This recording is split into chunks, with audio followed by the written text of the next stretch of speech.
Bien, muy bien. Vamos a dar inicio.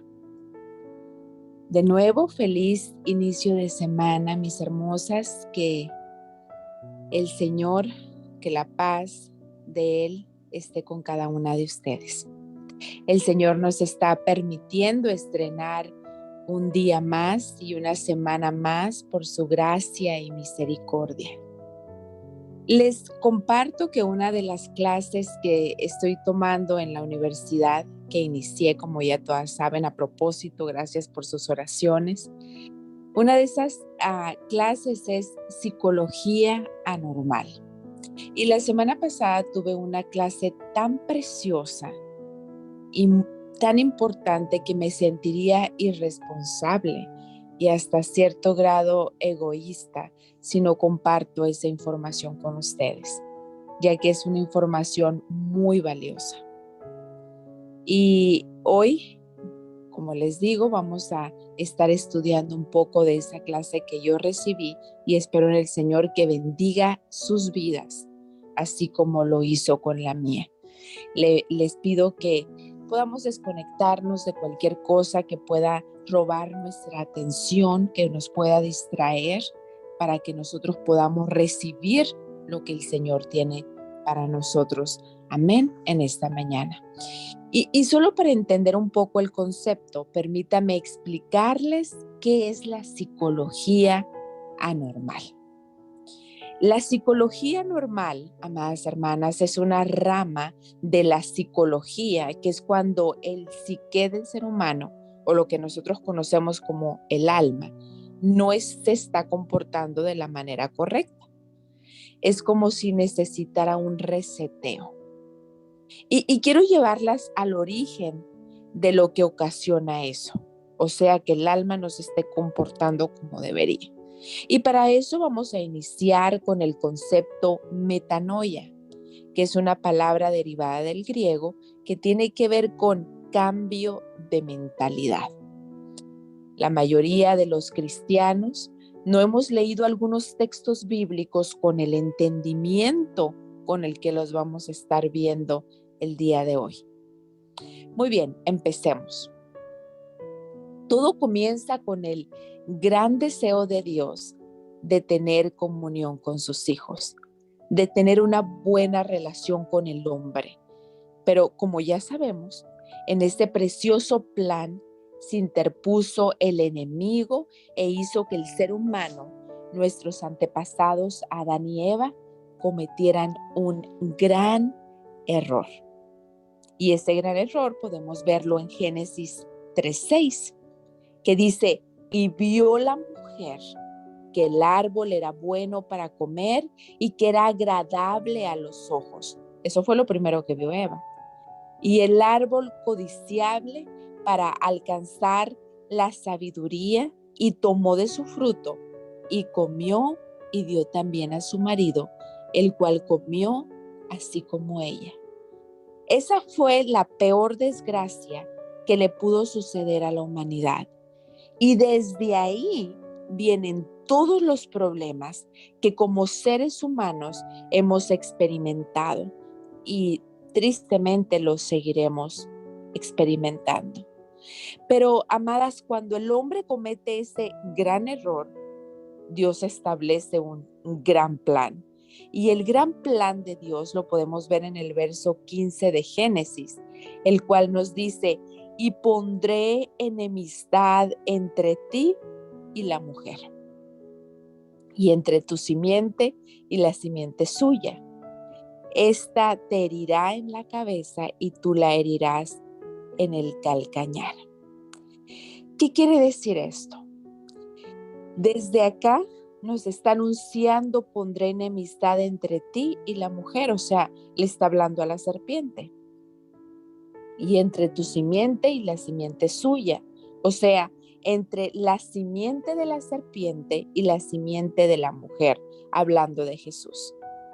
Esta te herirá en la cabeza y tú la herirás en el calcañar, o sea, la simiente de la mujer, que viene siendo Jesús, le viene a provocar una herida mortal a la serpiente y ella le hiere en el calcañar.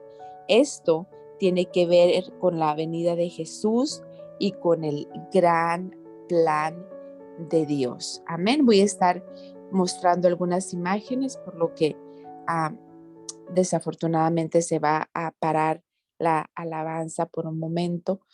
Aquí les voy a mostrar, les estoy mostrando un, un, una tabla con la que vamos a estar viendo alguna información. Amén. Espero que hasta ahorita sea entendible el contenido y tal vez no entiende desde ya, pero vamos, todo va a ir encajando, ¿verdad? Para una mejor comprensión. Ahora, cuando vemos ese gran plan de Dios, amadas, vemos que Dios tiene esa gran visión para el ser humano y la gran visión la vemos cumplida en Juan 3:16. Ahí usted puede ver esta gráfica, ¿verdad? Porque de tal manera amó Dios al mundo que ha dado a su Hijo unigénito para que todo aquel que en él cree no se pierda, mas tenga vida eterna. Él buscaba que la humanidad lo conociera y que creyeran en él para que no se perdieran. Esa era la gran visión de Dios. Pero para lograr esa gran visión de que todos lo conocieran, de que nadie se perdiera, se necesita lo que nosotros conocemos como la Gran Comisión. Y la Gran Comisión la encontramos en Marcos 16:15, que dice: id por todo el mundo y predicar el evangelio a toda criatura. Mire cómo va esto. Para lograr la gran visión de Dios, que es la salvación de la humanidad, es necesaria la gran comisión, la cual es ir por todo el mundo y predicar el evangelio. El deseo de Dios es que cada persona reciba ese evangelio y a esto le sumamos lo que en la Biblia se conoce como el gran mandamiento, que se encuentra en Lucas 10:27. Y aquí es donde debemos de empezar a poner más atención, porque quizás usted diga, ¿qué tiene que ver todo esto con la psicología normal? Pues vamos a ver. Amarás al Señor tu Dios con todo tu corazón y con toda tu alma y con todas tus fuerzas y con toda tu mente. Este versículo me dice que para que nosotros logremos la gran comisión, para que la gran visión de Dios se lleve a cabo, para que el gran plan de Dios se lleve a cabo, para corregir el gran error que el ser humano cometió, todo debe de partir de que yo tenga el amor de Dios en mi alma. Amén. Todo debe de partir desde ahí, amadas hermanas. Pero el problema es que muchos no saben dónde está el alma. Dice, amarás al Señor con todo tu corazón y con toda tu alma. Y estamos de acuerdo, ¿verdad? Todos dicen amén, pero ¿dónde está el alma para que sepas cómo lo vas a amar? Amén. Y eso vamos a estar viendo ahorita, ¿verdad? Y hay tres grandes pensamientos a través de la historia sobre dónde se cree que está el alma. El pensamiento judío dice que el alma estaba en las entrañas. El griego dice que estaba en el corazón, pero el corazón es solamente un tejido muscular que bombea sangre a todo el cuerpo. ¿Será posible que amemos a Dios con todo ese tejido muscular? Y la cultura occidental piensa que todo está en la cabeza. Ahora, la palabra psicología viene del alma, o sea, psico es alma y logía es estudio. De hecho, que una persona no puede enseñar psicología sin entender el alma. Así como un doctor no puede ayudar a un paciente si no entiende sobre la anatomía del ser humano para saber cómo funciona su cuerpo, cómo se estructura su cuerpo. Es lo mismo. Y ese es el problema, que hay tantos psicólogos, tantas escuelas psicológicas, pero casi nadie nos habla del tema del alma. Entonces, como sabemos, el ser humano está formado por tres: cuerpo, alma y espíritu. Entonces, para que nosotros podamos tener éxito en el evangelio, tenemos que entregarle a Dios nuestra alma. Por eso dice, amarás a Dios con toda tu alma. Pero ¿cómo lo vamos a hacer si ni siquiera sabemos dónde se sitúa el alma? ¿Cuál es el alma? Entonces, empecemos a estudiarla. El alma, amadas hermanas, está compuesta por tres partes: pensamientos, sentimientos y voluntad. Vaya apuntando porque les voy a hacer preguntitas. El alma está compuesta por tres: pensamientos, sentimientos y voluntad. Sea en el orden que sea, la realidad es que lo que yo pienso es lo que llego a sentir, y los sentimientos es lo que nos llevan a ejecutar lo que nosotros le llamamos conducta. Pero hay un gran compromiso del que Pablo nos habla para lograr esa gran comisión y esa gran visión de Dios. Filipenses 3:14 dice, yo prosigo a la meta, al premio del supremo llamamiento de Dios en Cristo Jesús. Aquí Pablo nos está diciendo que todo cristiano tiene que comprometerse de llegar a una meta. Y esa meta no es una meta que la vamos a alcanzar por esfuerzos humanos, pero sí es una meta que debemos de perseguir siempre. Amadas, si nosotras nos convertimos al Señor y nuestra única meta era entregarle nuestra alma y solo eso, pues entonces estamos mal, porque hay mucho más que hacer después de eso. Quiero leerles nuevamente Lucas 10:27 que dice, amarás al Señor tu Dios con todo tu corazón y con toda tu alma y con todas tus fuerzas y con toda tu mente. Y seguidamente les voy a poner una gráfica para que ustedes entiendan cómo es el ser humano, ¿verdad? Cómo el ser humano está dividido. Amén. Ahí está. El círculo azul, amadas hermanas, que ustedes están viendo, representa el cuerpo. Ahí tenemos los 5 sentidos: tacto, olfato, oído, vista y paladar. En el círculo color naranja tenemos el alma, mente, voluntad y corazón. Y en medio tenemos nuestro espíritu, que es donde se alberga la conciencia y la comunión. O sea, ahí es donde existe la posibilidad de que haya comunión entre Dios y nosotros. Y la intuición, que es cuando nosotros podemos sentir que algo está mal o bien. Amén. Quiero dejarles una palabra con esto de metanoia y es la palabra metacognición. Metacognición es la capacidad del ser humano de analizar y meditar sobre sus propios pensamientos. Y esa capacidad, amadas hermanas, de poder capacitar en nuestros pensamientos, no la tiene el perro, no la tiene el árbol, ni el pájaro, ni el pez. Ninguno de la creación puede meditar sobre sus propios pensamientos, solamente el ser humano. Entonces, eso es bien importante porque la metacognición es una capacidad que nos lleva a analizar cómo pensamos y cómo actuamos. Por ejemplo, nuestra mente pudo haber convencido a la voluntad que hiciera algo, pero después puede caer en cuenta del error que ha cometido y retratarse. Amén. Bueno, ya vimos el mapa de cómo estamos constituidos.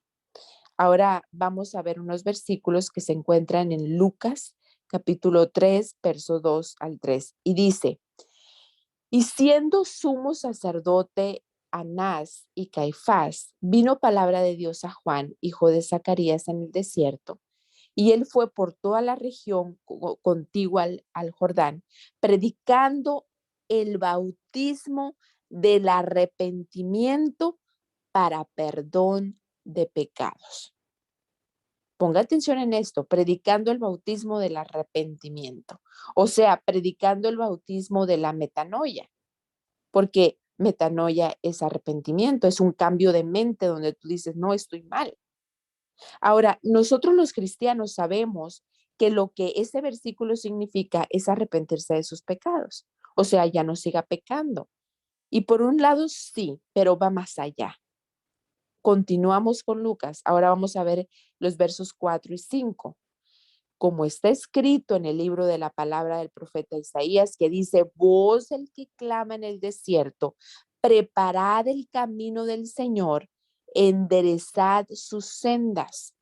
O sea, el evangelio es cambio de mente, porque me tengo que arrepentir.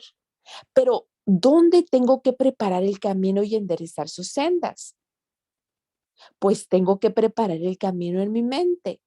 Y al decir enderezar las sendas, es cambiar todo ese camino que hemos venido haciendo nuestro, ese camino todo desviado, en el que hemos hecho unas cosas correctas y otras incorrectas porque hemos asumido que así es. El verso 5 dice: todo valle se rellenará. Aquí parece que está hablando como de campos, ¿verdad? Pero no, aquí está hablando de la mente humana. Y se bajará todo monte y collado, los caminos torcidos serán enderezados. Camino torcido tiene que ver con una actitud, con ejecutar los deseos de nuestra voluntad. Y los caminos ásperos allanados. Aquí nos está hablando de cómo está nuestra mente de torcida y cómo necesita ser enderezada.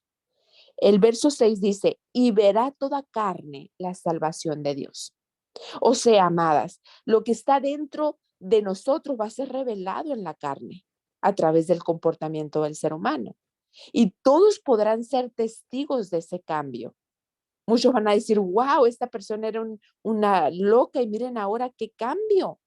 Ahí estamos hablando de psicología anormal.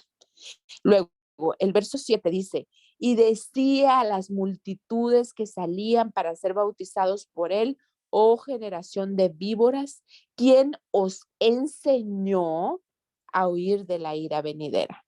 Enseñar. La enseñanza primeramente, ¿dónde llega? A la mente, ¿verdad? Para que esa enseñanza se convierta en sentimiento y después en un acto a través de la voluntad.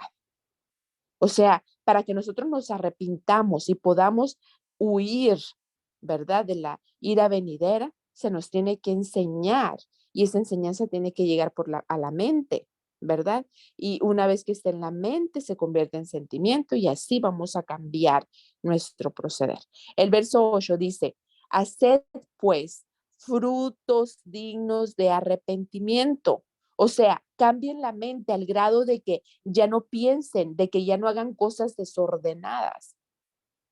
Y no comencéis a decir dentro de vosotros mismos: tenemos a Abraham por padre, porque os digo que Dios puede levantar hijos a Abraham aún de las piedras. Verso 9. Y ya también el asha está puesta a la raíz de los árboles. Por tanto, todo árbol que no da buen fruto se corta y se echa al fuego. Recuerde el fruto del que está hablando: fruto de arrepentimiento, fruto del cambio de mentalidad. Estos frutos tienen que ver en cómo vamos a pasar de ahora, cómo vamos a estar pensando nosotros de ahora en adelante. El ser humano a través del tiempo se esfuerza por hacer cosas correctas, pero la mayoría solo lo hacen cuando están en la iglesia, pero fuera de la iglesia hacen otras cosas. Y es porque cambiaron sus actitudes, pero no cambiaron su mentalidad. Entonces aquí vemos que se habla de un proyecto, ¿verdad? Allanar, aplanar. ¿Está hablando de una carretera el Señor? ¿O de qué está hablando?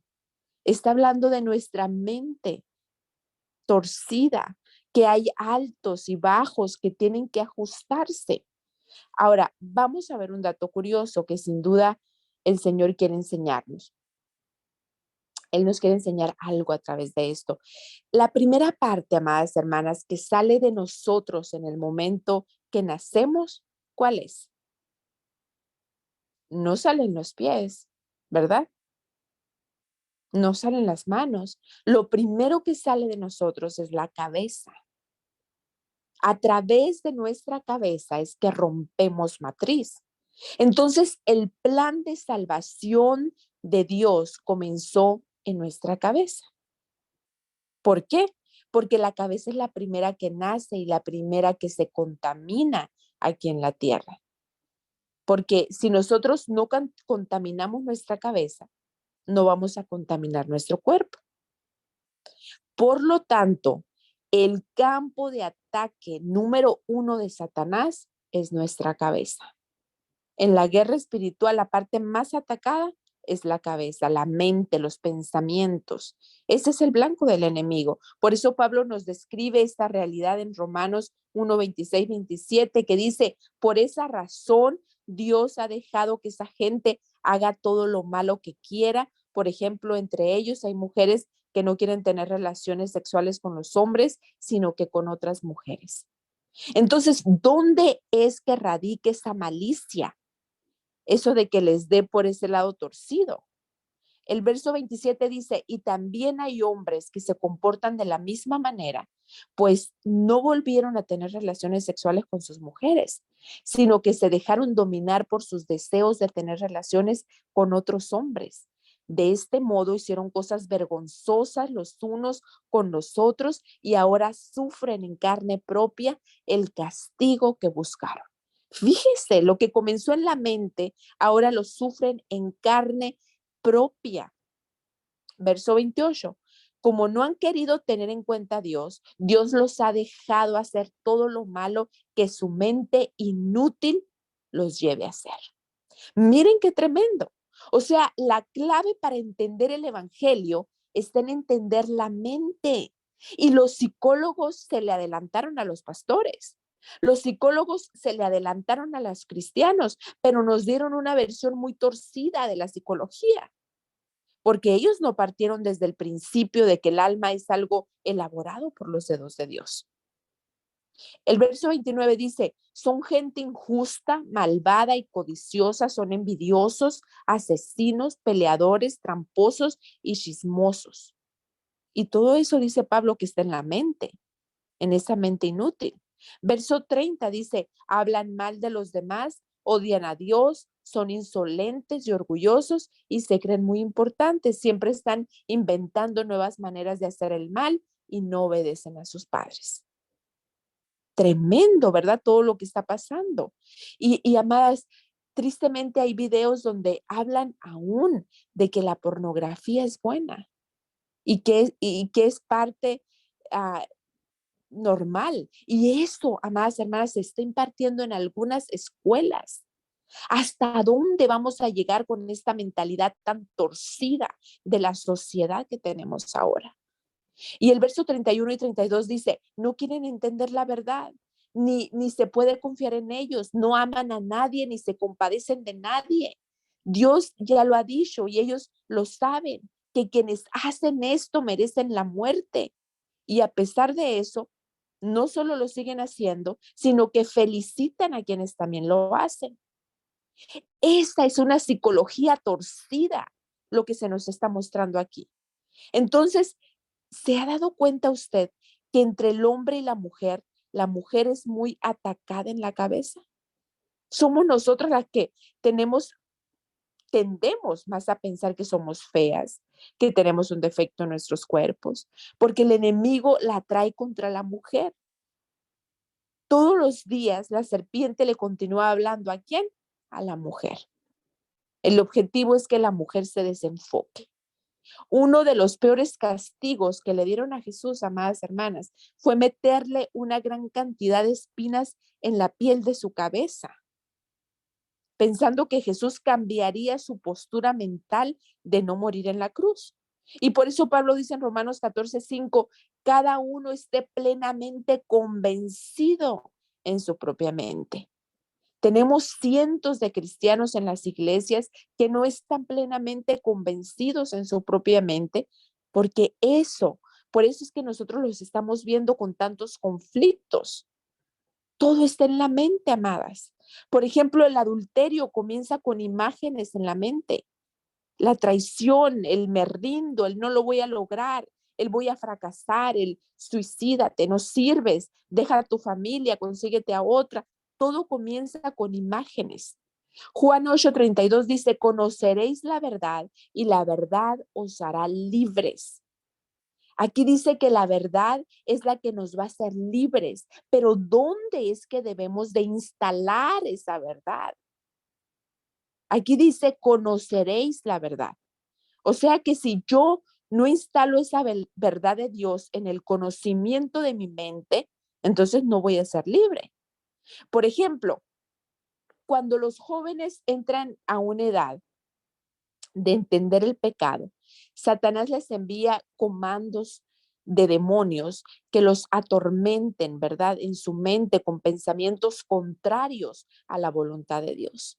Y entonces es cuando nos encontramos con casos cuando los jóvenes empiezan a pensar cosas como, oh, tus padres son unos anticuados, Dios no tiene sentido, la virginidad da cáncer, no te mantengas puro, la marihuana te ayuda a una mejor concentración, en la iglesia la gente solo es buena para juzgarte, júntate con la gente que no va a la iglesia y se acaba el problema.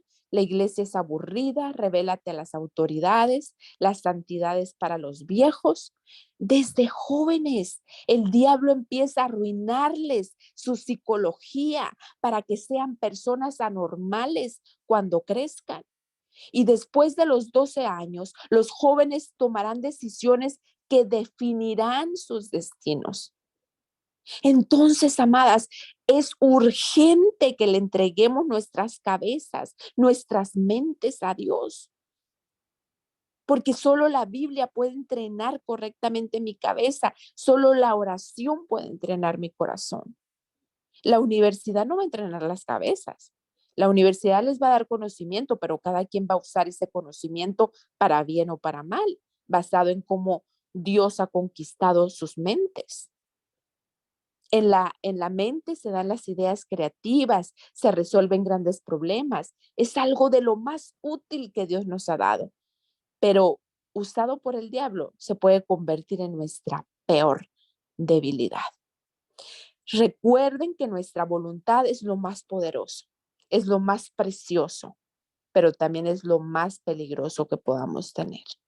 Así que tenemos que cuidar cómo pensamos, porque eso va a dirigir nuestra voluntad y como consecuencia nuestros actos. Vamos a hablar de dos cosas más y para eso vamos a iniciar a ver la definición de la mente. ¿Qué es la mente? ¿Y por qué Dios quiere que le entreguemos nuestra mente? Escucha el consejo de Dios sobre cómo debemos de cuidar esa área tan poderosa de nuestro ser. Mire lo que dice Proverbios 4:23. Grabemos ese proverbio, amadas, en nuestra mente. Cuida tu mente más que nada en el mundo, porque ella es fuente de vida. Miren lo poderoso de la psicología. Y déjenme decirle que muchos cristianos dicen, no, es que ese pastor es un psicólogo y eso es del diablo. Pero creo que esa afirmación carece de sabiduría, porque mucho antes de que la psicología llegara, Dios dijo que tus pensamientos determinarían tus sentimientos y tus sentimientos determinarían tus acciones. Si queremos cambiar nuestra vida, tenemos que controlar nuestra manera de pensar. La palabra lev en el hebreo también se traduce como corazón, pero se usa para sentimientos, voluntad e intelecto. Entonces la mente graba todo lo que has visto, lo que has oído, lo que has palpado, olido, saboreado, todo lo que has hecho y experimentado. Nuestra mente es como si tuviéramos tres archivos y voy a mostrarles una foto para mejor explicación. La mente es como si tenemos tres archivos: el consciente, el subconsciente o preconsciente y el inconsciente. Al principio, esa información la tenemos de nuestro consciente, pero a medida que va pasando el tiempo, los registros van pasando del consciente al preconsciente o subconsciente, como le quiere llamar, y por último al inconsciente. Ok, el inconsciente, amadas hermanas, este percibe la realidad de lo que las personas se dan cuenta, la percepción, los recuerdos, los pensamientos. El subconsciente o preconsciente registra y conoce las cosas que has sabido, pero que temporalmente las transfiere de tu consciente. Con un poco de esfuerzo puedes volver a recordar y traerlas al campo del consciente. ¿Han oído ustedes la frase de, ay, lo tengo en la punta de la lengua? Es porque están buscando en la gaveta, ¿verdad? Del subconsciente, porque ya no está en el consciente. Y el inconsciente es la sensación mental más grande y oculta de la mente, donde reposan innumerables experiencias que hemos vivido en la niñez y que en veces se nos es imposible recordar. Solo lo podemos experimentar en forma de impulsos, de impresiones, de pensamientos incontrolados, de patrones y de recuerdos reprimidos. Aquí hay cosas, amadas hermanas, en el inconsciente, guardadas, que nos afectarán toda la vida para bien o para mal. A veces nuestro consciente, esa primer gaveta de las que les hablé, querrá hacer algo, pero las cosas reprimidas que se quedaron en el inconsciente no les permite hacerlo. Entonces, a los mecanismos nos detienen, nos incapacitan y para desarmarlos y que nos dejen avanzar y progresar, tenemos que identificar eso. La mente es algo muy profundo. Ahorita solamente les estoy dando algo leve, como un resumen de la importancia que esto es. Hay ciertos mecanismos de defensa que la psicología enseña, por ejemplo, la racionalización. La racionalización forma excusas, aunque reales, para justificar una conducta o una incapacidad. Nos ponemos a la defensiva. La proyección es atribuir un defecto o falta que yo tengo a otra persona. El desplazamiento, por ejemplo, un hombre está enojado con su jefe y cuando llega a casa le da una patada al perro, le da golpes o le grita a su esposa. Entonces, las consecuencias de los mecanismos de defensa en la persona son los siguientes. Un esfuerzo constante de autojustificarse por todo y ante todo. Un autoengaño constante. La realidad está siendo negada y se crea una vida que es falsa. Una vida en tensión constante y de autodefensa que no deja madurar. Se interrumpe el desarrollo de la personalidad y de la madurez espiritual. Por eso Jesús nos habla de la urgencia de hacer un trabajo libertador en nuestra mente.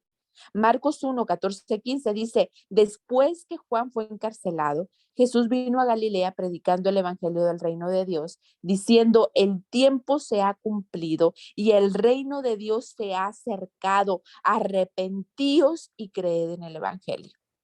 Y en Juan 8:31 de la Nueva Versión Internacional todavía está más claro. Dice, si se mantienen fieles a mis enseñanzas, serán realmente mis discípulos y conocerán la verdad y la verdad las hará libre. Los discípulos también estaban conscientes de la importancia de ese trabajo. Marcos 6:12 dice, y saliendo predicaban que los hombres se arrepintiesen. Es decir, predicaban que los hombres cambiaran su manera de pensar. Y la segunda cosa que vamos a ver, porque les dije que vamos a ver dos, es el concepto de metanoia. En español usamos la palabra arrepentimiento. En hebreo, para este cambio, se usan dos palabras. Naham, que significa lamentarse, llegar a deplorar algo, arrepentirse. Job 42:6 dice, así que retiro lo dicho y te ruego que me perdones. Y la otra palabra en hebreo es shubs, que significa volverse. Jeremías la usa diciendo en Jeremías 4:4, circuncidaos a Jehová. En griego se usa la palabra metanoia, que significa arrepentirse, cambiar de manera de pensar, cambiar de idea que lleva a un cambio de conducta. Arrepentirse es cambiar de parecer. Y tenemos muchos que dicen ser cristianos que no han cambiado de parecer. El que ha experimentado este cambio de mentalidad ve posibilidades después de que solo veía problemas. El mundo no tiene una estrategia sobre cómo hacer frente al rechazo, concepto que se forma en la mente, solamente la Biblia y sobre todo Jesús. Amadas, no se trata de vivir por vivir, se trata de cómo voy a vivir esa vida que Dios me ha dado. Entonces, liberarse de esta carga negativa mental es transformador y a esto se refiere Juan el Bautista cuando comienza a predicar el arrepentimiento, el cambio de sentido. En Cristo, amadas, lo que no tenía sentido tiene que recobrar sentido. Dios quiere que tengamos un cambio de mentalidad para que Satanás no gane terreno sobre nosotras. Entonces, si nos dejamos atrapar fácil por las palabras de los demás, urge que entremos en un proceso de cambiar nuestra manera de pensar o terminaremos fracasadas. La gente se encuentra atrapada en jaulas de ideas con barrotes de palabras y en el caso de los cristianos tenemos la llave ya, pero no lo sabemos. Concluyo, Dios quiere que su mentalidad, como Él piensa, ¿verdad? Y la nuestra caminen en forma paralela. Dios quiere que entremos a su mente y vivamos en base a su mente y no en base a nuestra mente. ¿Por qué hay gente que vive una vida evangélica como si estuvieran divorciados de Dios? Entonces, no vemos la gloria de Dios en nuestras vidas y es fácil caer en uno de los mecanismos mentales de racionalización, o sea, formular excusas, aunque reales, para justificar una conducta o incapacidad. El evangelio es sufrido. Los verdaderos cristianos viven por fe. Y concluyo con lo que dice Jeremías 29, 11, 13, porque yo sé los pensamientos que tengo acerca de vosotros, dice Jehová, pensamientos de paz y no de mal, para darlos el fin que esperáis. Entonces me invocarás y vendréis y oraréis a mí y yo os oiré y me buscaréis y me hallaréis porque me buscaréis de todo vuestro corazón.